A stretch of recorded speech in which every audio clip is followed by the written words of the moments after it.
तो आज हम देखेंगे प्रश्नावली 4.2 का प्रश्न नंबर 1। गुणनखंड विधि से निम्न द्विघात समीकरणों के मूल ज्ञात कीजिए। हमें इन समीकरण जो द्विघात समीकरण हमें दे रखी है उसके मूल ज्ञात करने हैं, जैसे अभी हमने उदाहरण किए थे पिछली कुछ क्लास में। तो उसी तरह से हमें इसका हल करना है। सबसे पहला स्टेप हमारा होता है कि पहले पद को आखिरी पद से गुणा करना है। पहला पद है x², आखिरी पद है माइनस का 10। तो माइनस के 10 और x² को गुणा करेंगे तो हमारे पास आएगा -10x²। ठीक है, बीच वाले पद को आपको यहाँ नीचे लिखना है जो कि है -3x। अब दो संख्या अपन को सोचनी है जिसको गुणा करने पर -10 आता है और जोड़ने या घटाने पर -3 आता है। तो ऐसी दो संख्या है अपने पास, कौन कौन सी? 5 और 3, और इनके साथ में x तो लगाना ही है। ठीक है, तो अब देखो हमें यहाँ पे आंसर में माइनस चाहिए, 5x और 3x, 5x और 2x, सॉरी, क्योंकि 2 से करेंगे तो 10 आएगा।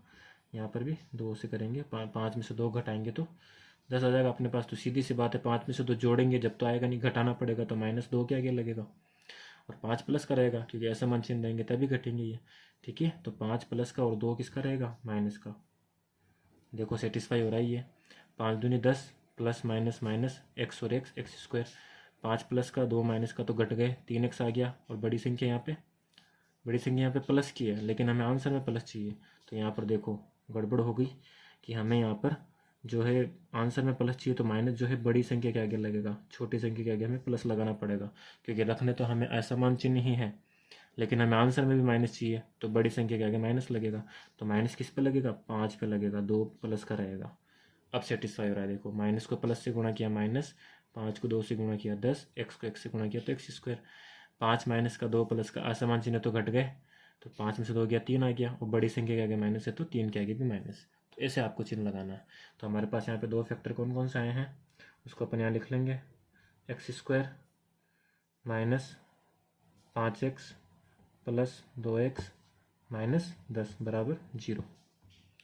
ठीक है, नेक्स्ट स्टेप, इन दो में से कॉमन लेना है और इन दो में से कॉमन लेना है। तो देखो इसमें और इसमें तो क्या कॉमन है? दिख ही रहा है, केवल x कॉमन आ रहा है यहाँ पे। तो यहाँ पे अपने पास बच जाएगा x माइनस यहाँ पे बच जाएगा 5। इन दोनों में से क्या कॉमन आ रहा है? इन दोनों में से 2 कॉमन आ रहा है, प्लस का 2। ठीक है, यहाँ पे माइनस कॉमन नहीं लेना क्योंकि अपन को माइनस यहाँ रखना है। तो यहाँ से 2 चला गया तो x बच गया -5। 10 में से 2 बार गया 10, यानी 10 के जो गुणनखंड बनते हैं वो कौन कौन से? 5 गुणा 2, 5 दूनी 10। इस 2 को बार कॉमन ले लिया, अंदर क्या बचा? 5। तो 5 यहाँ पे बच गया बराबर 0। एक बार x प्लस 2 लिख लो और एक बार जो ब्रैकेट से हम आए हैं उनको लिख लो, बराबर 0। ब्रैकेट सेम चल रहे हैं अपने। ठीक है, तो एक बार यहाँ पर हो जाएगा x प्लस 2 बराबर 0 और x माइनस 5 बराबर 0। ठीक है, इसको सोल्व कर दो, ये 2 उधर जाएगा तो x बराबर -2, ये 5 इधर जाएगा तो x बराबर +5। ये आ गए हमारे पास इस समीकरण के दो मूल। ठीक है, दूसरे क्वेश्चन पे दे रखा है द्विघात समीकरण 2x² + x - 6 बराबर 0। तो सबसे पहला स्टेप, पहले पद को आखिरी पद से गुणा करो। तो 2x² को -6 से गुणा करेंगे तो -6 को गुणा करेंगे तो क्या आएगा? -12 और x² इसके साथ में है तो x² यहाँ लग जाएगा। मिडल टर्म यानी कि मध्य पद जो है अपने पास वो है x। तो दो संख्या अपन को सोचनी है, गुणा करने पर 12 आना चाहिए और जोड़ने या घटाने पर 1x आना चाहिए। x का मतलब है 1x, और 1 को यहाँ पर लिखते नहीं है क्योंकि 1 यहाँ पर लिखेंगे वो गुणा होगा तो वापस x ही बनेगा, इसलिए अपन 1 को नहीं लिखते। तो x का मतलब है 1x। तो गुणा करने पर 12 आना चाहिए और जोड़ने या घटाने पर x आना चाहिए। तो ऐसी दो संख्या कौन सी है? 4 और 3, 4 और 3। अब इनको करना क्या है? 4 को गुणा करेंगे तो 12 आएगा, लेकिन हमें यहाँ पे माइनस चाहिए, यानी दोनों में से एक संख्या माइनस होनी चाहिए। कौन सी? जो घटेगी। तो यहाँ इससे पता चलेगा वो अपन को, देखो 4x और 3x, इन दोनों को क्या करेंगे कि 1 आ जाए, इन दोनों को घटाना पड़ेगा। घटाने के लिए एक संख्या प्लस की एक संख्या माइनस की, तो माइनस किस पे लगेगा? देखो आंसर में हमें प्लस चाहिए और आंसर में उसी संख्या का चिन्ह आता है जो बड़ी संख्या होती है, यानी कि ये प्लस की है तो बड़ी संख्या भी प्लस की रहनी चाहिए, यानी माइनस किस पे लगेगा? छोटी संख्या के आगे, 3 के आगे माइनस लगेगा। अब देखो सेटिस्फाई हो रहा है ये। 4 को 3 से गुणा किया 12, ये प्लस माइनस गुणा होकर माइनस बन गया। x को 1 से गुणा किया x², 4x प्लस का 3x माइनस का घट गए, 1x आ गया। बड़ी संख्या प्लस की तो ये भी प्लस का, यानी कि हमारे पास जो दो गुणनखंड बने हैं वो कौन कौन से बने हैं? वो है 4 और -3। तो इसको यहाँ पर अपन लिख देंगे 2x² प्लस 4x -3x -6 बराबर 0। ये मध्य पद की जगह पर हमारे दो फैक्टर आ गए हैं, दो गुणनखंड आ गए। अब इन दोनों में से कॉमन लेना, तो देखो यहाँ पर 2 है और यहाँ पर 4 है, तो अपन को पता है 4 का मतलब क्या होता है, 2 गुणा 2, 4 की गुणनखंड। तो यहाँ से 2 कॉमन आ जाएगा, तो यहाँ पर अपन 2 भी कॉमन लेंगे और साथ में x भी कॉमन लेंगे, ठीक है ना। तो 2x², यहाँ पे ध्यान देना, 2x² को कैसे लिख सकते हैं, 2 गुणा x, ठीक है। इसमें से 2 और x, यानी 2 और x बाहर चला गया, पीछे क्या बचा, x बचा, तो यहाँ पर x लिखेंगे। 2x² में से x आ गया, प्लस 4 को अपन क्या लिख सकते हैं, 4x जो लिखा हुआ उसको अपन ऐसे लिख दें, 2 गुणा 2, 4 बन गया, और साथ में x है तो गुणा x। इसमें से कॉमन क्या लिया अपन ने, 2x कॉमन लिया, 2 और x, तो बचा क्या, 2। तो इस 2 को यहाँ 4x की जगह पर लिख देंगे कि इस 4x में से 2x बाहर कॉमन गया, तो पीछे क्या बचा, 2 बचा, ठीक है। ऐसे इसमें करेंगे अपन, यहाँ से अपन कॉमन लेंगे -3, तो -3 यहाँ से चल, -3 पूरा चला गया, तो यहाँ पे क्या बचेगा, प्लस का x बचेगा, क्योंकि माइनस बार कॉमन चला गया, और ये भी माइनस बार कॉमन चला गया, तो यहाँ पे प्लस बचेगा। और 6 में से, यानी 6 का अगर मैं गुणनखंड करूँ तो क्या होता है, 3 गुणा 2, इसमें से 3 बार चला गया, पीछे क्या बचा, 2, तो ये 2 बराबर 0। देखो ब्रैकेट से हमें x+2, यानी कि हमारा क्वेश्चन सही हो रहा है। अब एक बार जो कॉमन आया ना उनको लिखना आपको, 2x -3, और एक बार जो ब्रैकेट से हमें उस ब्रैकेट को एक बार लिखना बराबर 0। बस अब इसको सोल्व कर दो, 2x -3 बराबर 0, दूसरी हमारे पास है x+2 बराबर 0, ठीक है। इस 3 को उधर भेज दो, 2x बराबर 3। अब देखो 2x, ये जो 2 है ये x से गुणा हो रहा है, तो इसको बराबर के उधर भेजेंगे तो किस में जाएगा, भाग में जाएगा ये, यानी 3 के भाग में, 3 के बट्टे में, तो x बराबर आ गया 3/2। इस तरफ आ जाओ, ये 2 प्लस का उधर गया तो माइनस का, तो x बराबर -2। तो हमारे पास 2 मूल आ गए यहाँ पे, तो अपन लिख देंगे, अतः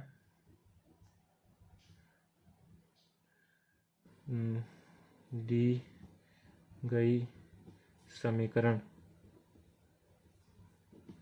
के मूल कौन कौन से हैं, 3/2 व -2 हैं, ठीक है। ये आपका सेकंड क्वेश्चन हो गया।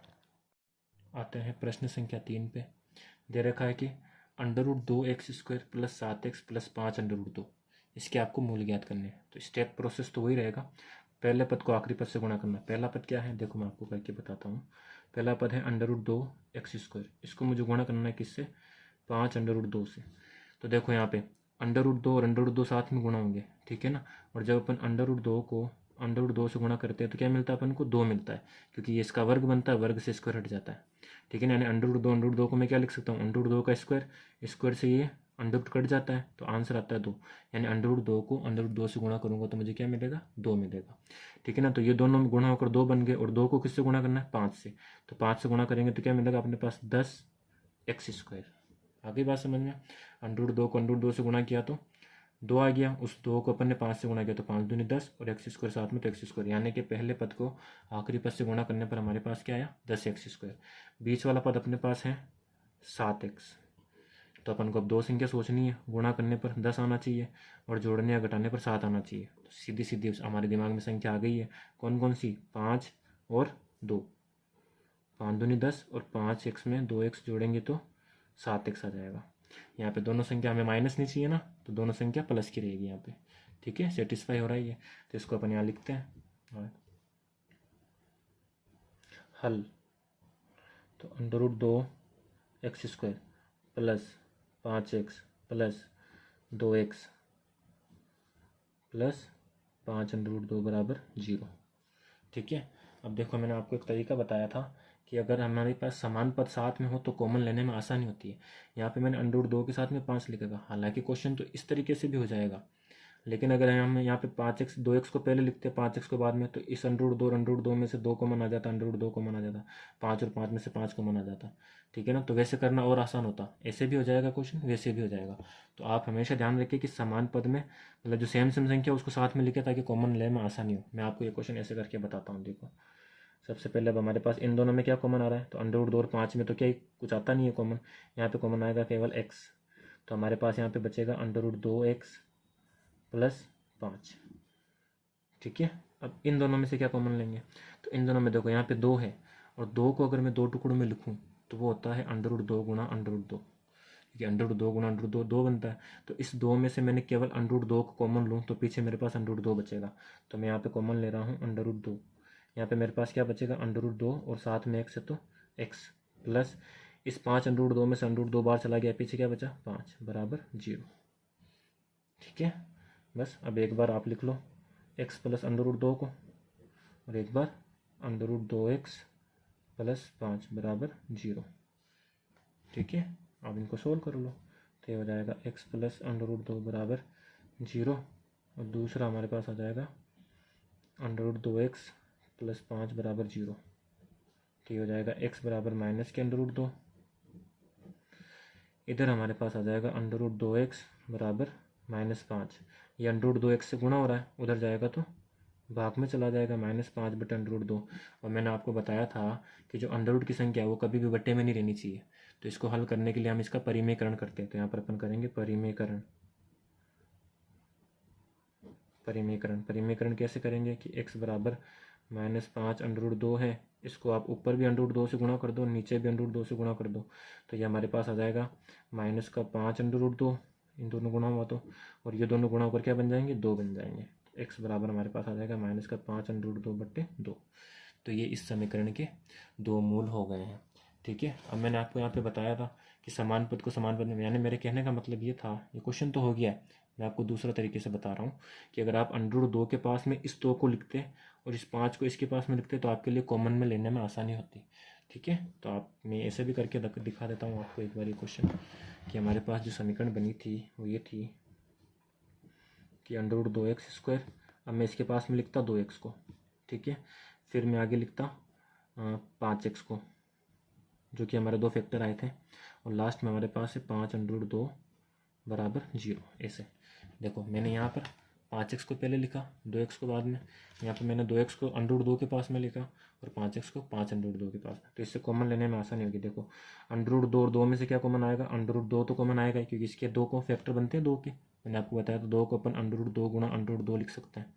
तो यहाँ से अंडर रूट 2 कॉमन आ जाएगा, इसमें भी अंडर रूट 2 है, साथ में x भी कॉमन आ जाएगा, तो x भी बाहर आ गया। तो पीछे क्या बचेगा x प्लस, यहाँ पे अंडर रूट 2 बार चला गया तो अंडर रूट 2 बचेगा। इन दोनों में से क्या कॉमन आ रहा है, इन दोनों में से 5 कॉमन आ रहा है, तो यहाँ पे क्या बचेगा x प्लस अंडर रूट 2 बराबर 0। देखो अभी भी ब्रैकेट सेम आ रहा है। ठीक है, अभी आपको क्या करना है, एक बार अंडर रूट 2x प्लस 5, एक बार इसको लिख लिया अंडर रूट 2x प्लस 5 जो कॉमन आया था, और एक बार जो ब्रैकेट सेम उसको एक बार लिख लेंगे बराबर 0। बस अब इसको सोल्व कर दो, अंडर रूट 2x प्लस 5 बराबर 0, और यहाँ पर है अपने पास x प्लस अंडर रूट 2 बराबर 0। आंसर तो सेम आएगा देखना। तो अब ये 5 है, इसको अपन आगे भेजेंगे तो हो जाएगा अंडर रूट 2x बराबर -5 और x बराबर -5 बटे अंडर रूट 2, जो हमारे यहाँ पर आया था -5 बटे अंडर रूट 2। अब इसका भी अपन क्या कर देंगे, परिमेयकरण कर देंगे। तो हमारे पास x का क्या आ जाएगा मान, -5 अंडर रूट 2 बट्टे 2 आ जाएगा, जैसा कि हमने परिमेयकरण यहाँ पे किया था, ये सेम। और इसमें हमारे पास x का मान क्या आ रहा है, x बराबर माइनस के अंडर रूट 2।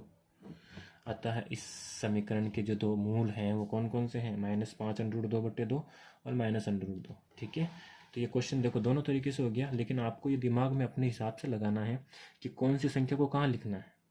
ठीक है ना, जो हमारे फैक्टर आते हैं कहाँ लिखे, ताकि हमारे पास जो अगला स्टेप है, जो कॉमन लेने वाला स्टेप है, वो आसान हो जाए। ठीक है, तो इसकी आप प्रैक्टिस करने से ये आपकी आसान हो जाएगा। ये हो गया आपका थर्ड क्वेश्चन। आते हैं नेक्स्ट क्वेश्चन पे, जो कि है 2x² माइनस x प्लस 1/8। ठीक है, इसमें आपका परिमेय संख्या आ गई है 1/8। तो अब इसको कैसे, इसको सबसे पहले अपन साधारण रूप में लिखेंगे। तो जब ऐसा कोई क्वेश्चन आता है जिसके अंदर कोई भी संख्या, अचर संख्या हो, चाहे x वाला पद हो, चाहे x² वाला पद हो, अगर आपको बट्टे में कुछ दे रखा हो और उसको आपको साधारण रूप में बदलना हो, तो जो बट्टे के अंदर, जो हर के अंदर जो संख्या रहती है, उस संख्या से पूरे समीकरण को आपको गुणा कर देना है। जैसे यहाँ पे बट्टे में कौन है 8, तो मैं इस पूरे समीकरण को 8 से गुणा कर दूंगा। ठीक है, तो यहाँ पे मैं लिखूंगा हल 8 से गुणा करने पर सारे तीनों पदों को मैं इसको भी 8 से, इसको भी 8 से, इसको भी 8 से गुणा कर दूंगा। गुणा करने पर 8 से क्यों कर रहा हूँ, क्योंकि यहाँ पे बट्टे में 8 है। कैसा भी क्वेश्चन हो, अगर बट्टे में कोई संख्या दे रखी है तो उससे आपको गुणा कर देना है। ठीक है, तो अब मैं 8 से गुणा कर रहा हूँ इसको। तो 8 से मैं सबसे पहले इसको गुणा करूँगा, तो ये क्या बन जाएगा, क्या बन जाएगा 16x² माइनस यहाँ पर एक है, एक्स के साथ में कोई नहीं मतलब एक है, तो एक को 8 से गुणा करूँगा तो क्या बन जाएगा 8x प्लस, अब ये 1/8 है तो मैं थोड़ा रफ में करता हूँ, 1/8 को जब मैं 8 से गुणा करूँगा तो देखो इस 8 से 8 कट जाएगा, बच्चे का क्या 1, तो यहाँ पे क्या आ जाएगा 1 बराबर 0। तो समीकरण साधारण रूप में आ गई। अब हमारा वही स्टेप करेंगे अपन, पहले पद को आखिरी पद से गुणा करेंगे, 16 को 1 से गुणा करेंगे तो क्या आएगा अपने पास 16x², मध्य पद अपने पास है माइनस का 8x, ठीक है ना। दो संख्या ऐसी सोचो, गुणा करने पर 16 आता है, जोड़ने या घटाने पर 8 आता है, तो पता ही है अपन को कौन कौन सी 4x और 4x, इधर भी 4x और 4x। तो अब ध्यान देने वाली बात यह है कि 4 और 4 को मुझे जोड़ना है, ठीक है ना। तो हाँ भाई जोड़ दो, सीधा प्लस लगा दो, प्लस लगाने से आ जाएगा नहीं, क्योंकि आंसर में मुझे माइनस चाहिए, है ना। और आंसर में माइनस कब आएगा, जब दोनों में से बड़ी संख्या पर माइनस होगा, लेकिन यहाँ तो दोनों बराबर संख्या है तो दोनों पर माइनस लगा देंगे, है ना, क्योंकि दोनों को जोड़ना भी हो तो समान चिन्ह होना चाहिए, तो दोनों पर माइनस लगेगा, समान चिन्ह तो जुड़ गए, 4 और 4 8, और बड़ी संख्या कौन सी है, दोनों सेम संख्या है, दोनों के आगे माइनस है तो आंसर में भी माइनस, यानी अब जो दोनों संख्या हमारे पास आई है दोनों पर माइनस लगेगा, ये माइनस माइनस गुणा के प्लस बन गया, 4 चौक 16 x और x²। तो हमारे पास जो तो फैक्टर आए हैं, जो दो गुणनखंड आए वो कौन कौन सा है, -4 और -4, तो 16x² -4x -4x प्लस 1 बराबर 0। इन दोनों में से क्या कॉमन आ रहा है, 4x कॉमन आ रहा है, दिख ही रहा है सामने। यहाँ पे क्या बचेगा 4x बचेगा -1, ठीक है। यहाँ पर अपन कॉमन ले लेंगे क्या, माइनस के 1 कॉमन ले लेंगे अपन, तो यहाँ पर अपने पास आ जाएगा माइनस बाहर चला गया तो ये 4x प्लस का, ये प्लस में से माइनस कॉमन लिया तो यहाँ पे माइनस बन जाएगा, और 1 की जगह 1 बराबर 0, ब्रैकेट सेम आ रहा है, ठीक है। तो हमारे पास दो गुणनखंड कौन से बने हैं, एक तो ये 4x और -1, 4x और -1, एक तो ये आ गया, इन दोनों ब्रैकेट को एक बार लिखना है, 4x -1, दोनों अभी भी सेम आ रहे हैं तो मतलब इसके रूट भी सेम आएंगे, बराबर 0। सोल्व कर दो इसको, 4x -1 बराबर 0, और इधर भी 4x -1 बराबर 0, तो ये 4x में से 1 को उधर भेज देंगे तो ये 1 हो जाएगा प्लस का, ये 4x से गुणा हो रहा है उधर जाएगा तो भाग में, x बराबर 1/4, इधर भी हमारे पास क्या आ जाएगा x बराबर 1/4, क्योंकि दोनों समीकरण सेम है, 4x -1 और 4x -1 बराबर 0, ठीक है। तो अतः इस समीकरण के मूल क्या है हमारे पास, x बराबर 1/4 और 1/4 है, ठीक है। ये हो गया आपका फोर्थ क्वेश्चन। आते हैं प्रश्न संख्या 1 के लास्ट क्वेश्चन पे, 100x² -20x प्लस 1 ये दे रखा अपन को। सबसे पहला स्टेप, पहले पद को आखिरी पद से गुणा करेंगे, पहला पद है 100x², आखिरी पद है 1, तो किसी भी संख्या को 1 से गुणा करेंगे वापस वही संख्या आएगी, तो यहाँ पे 100x² आएगा अपने पास, 100x², ठीक है। मिडल टर्म यानी मध्य पद हमारे पास है -20x, दो संख्या सोचनी है, गुणा करने पर 100 आना चाहिए, जोड़ने या घटाने पर 20 आना चाहिए, तो वो संख्या कौन कौन है, 10x और 10x, इधर भी 10x और 10x, इनको जोड़ना है और आंसर में माइनस भी चाहिए, ठीक है। तो माइनस चाहिए तो बड़ी संख्या वाला, जैसे अभी पिछले क्वेश्चन में किया था, दोनों सेम संख्या है तो माइनस इस पर भी लगेगा और इस पर भी लगेगा, जब भी समान चिन्ह तो जुड़ेंगे, 10 और 10 20 बनेंगे, और जो बड़ी संख्या का चिन्ह वो इस पर लगेगा। अब यहाँ पे बड़ी संख्या दोनों सेम ही है इसलिए दोनों पर माइनस लग गया, तो यहाँ पर भी माइनस लगेगा, ठीक है। माइनस माइनस प्लस, 10 को 10 से गुणा किया 100, x को 1 से गुणा किया x², तो हमारे पास दो फैक्टर कौन से आ गए हैं, यहाँ पर लिख देते हैं 100x² -10x -10x प्लस 1 बराबर 0। कॉमन लेना है इन दोनों में से और इन दोनों में से, तो इन दोनों में से क्या कॉमन आ रहा है, 10x कॉमन आ रहा है। 100 के दो गुणनखंड क्या बनते हैं, 10 गुणा 10, 10 गुणा 10 में से 10x बाहर चला गया, पीछे क्या बचा, 10x बचा, माइनस इस 10x में से 10x पूरा ही बाहर कॉमन चला गया, पीछे क्या बचेगा 1, ठीक है। इन दोनों में से मैंने माइनस को कॉमन, इन दोनों में से कॉमन लेंगे अपन -1, ठीक है ना, यानी 1 कॉमन ले रहे हैं क्योंकि दोनों में 1 ही कॉमन आएगा, ठीक है ना, और कोई संख्या है ही नहीं। माइनस भी मैंने बार कॉमन ले लिया तो ये 10 प्लस का बन जाएगा, तो ये 10x प्लस का बन गया, ये प्लस का है तो ये माइनस का बन जाएगा, -1 बराबर 0, दोनों ब्रैकेट सेम है। एक बार इसको और इसको लिख देंगे तो ये हो जाएगा 10x -1, एक बार दोनों जो सेम ब्रैकेट आए उनको एक बार लिख देंगे, तो ये भी सेम पिछले क्वेश्चन की तरह सेम समीकरण बन रही है हमारे, 10x -1 बराबर 0, इधर भी 10x -1 बराबर 0, इस एक को उधर भेज देंगे तो ये हो जाएगा 10x बराबर प्लस का 1, माइनस का था तो प्लस बन गया, x बराबर 1/10, क्योंकि 10 गुणा में था उधर गया तो भाग में, इधर भी हमारे पास क्या आ जाएगा, 10x बराबर 1 और x बराबर 1/10, यानी इस द्विघात समीकरण के भी दो मूल हमारे पास आए हैं, 1/10 और 1/10। यह हो गया आपका फर्स्ट क्वेश्चन कंप्लीट।